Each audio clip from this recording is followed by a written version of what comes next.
Greetings my fellow gamers, the night is young, it's October, and Halloween is soon to be upon us. And in spirit of this, I'm going to bring you a review of Yomawari Night Alone, a survival horror adventure game that recently released on Steam.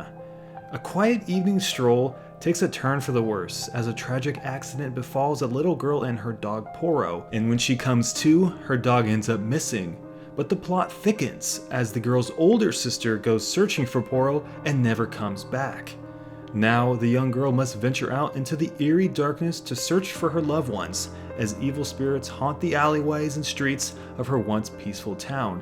So, is Yomawari a ghoulishly good game? Is it a survival horror cash grab? Or is it a piece of crap? Let's take a look.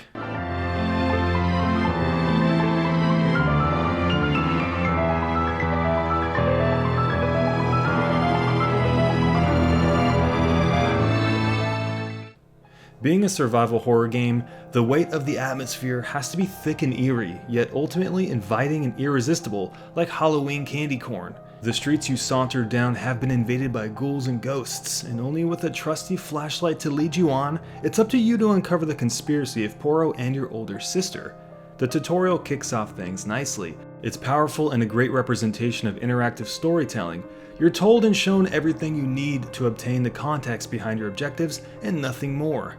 The contrast between its cutesy hand-drawn aesthetics and crude imagery of the monsters make for a very creepy but compelling picture of two different worlds occupying the same space.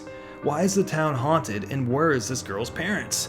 You'll be asking yourself those questions a lot while playing Yomawari. I'd be lying to you if I told you I wasn't this kid at some point 15 years ago, wandering out as a small child at night, of course minus the creepy ghosts who want to kill you. So the presentation is very relatable. Throughout the entirety of the game, there is zero music to be found, save for one singular track that plays as the credits roll upon completion.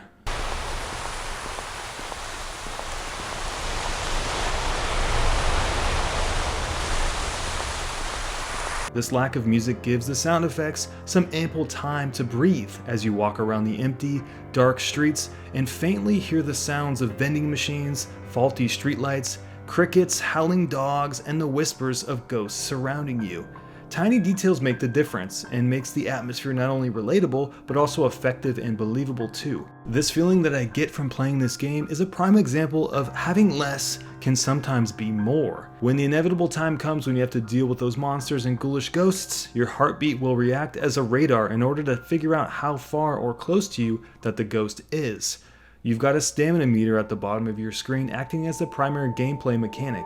Sprinting and other actions will deplete your stamina meter, thus there is some basic strategy that goes into the game in planning out your gameplay. You simply won't be walking the ghostly streets alone. You'll be saving stamina to escape and defend yourself, dropping into hiding spots to avoid danger, etc. Many monsters are hostile, but there are a few ghosts that won't attack you at all and just sort of linger on the screen. It's a small touch, but it fleshes out the world a bit and makes it feel a little bit more real when not every encounter is so black and white. There are a lot of small touches like this in this game. And speaking of black and white, I came to realize that the game is very short and very easy to beat despite the many enemies that constantly get in your way. The easiness of the game is clearly reflected in the checkpoint system. Scattered around the town, there are small statues that serve as checkpoints after you donate a coin to them. If you die, you'll return to that checkpoint, but everything you did prior to getting killed is not lost. Unfortunately, this leads me to my first criticism of the game. There will come a time where you'll want to die purposefully. Several sections of the game allow you to barge into areas where critical items are, such as keys, collect the keys, and simply suicide into the enemies that surround you. There's little penalty for this, as you'll be resurrected at your most recent checkpoint with that rosy new key in your pocket. They need to remove this system because it accelerates the ease at which you can plow through the game, Carpe Diem style, without a care in the world. This leads me right into my next critique of the game too, the fact that this system encourages a trial by error mentality. With no penalty for death, most players will find themselves caring little for the outcomes of their actions, wandering around the map and not giving a shit if they die. This dilutes the fun involved in a survival horror game where it should be imperative that you do not die. Dying should be associated with some sort of punishment. It would make the moment-to-moment gameplay more tense and rewarding. You can beat Yomawari in about 4 hours and you'll be shelling out 20 smackers for it.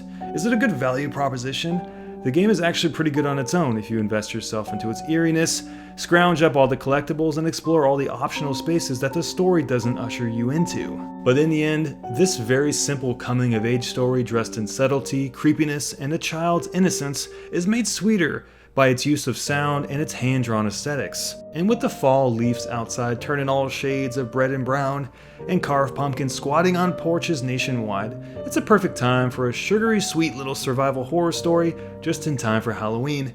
Thanks for watching, guys. If you enjoyed this video, subscribe to Downward Thrust now, and share your thoughts in the comment section. And have a spooky day, everybody.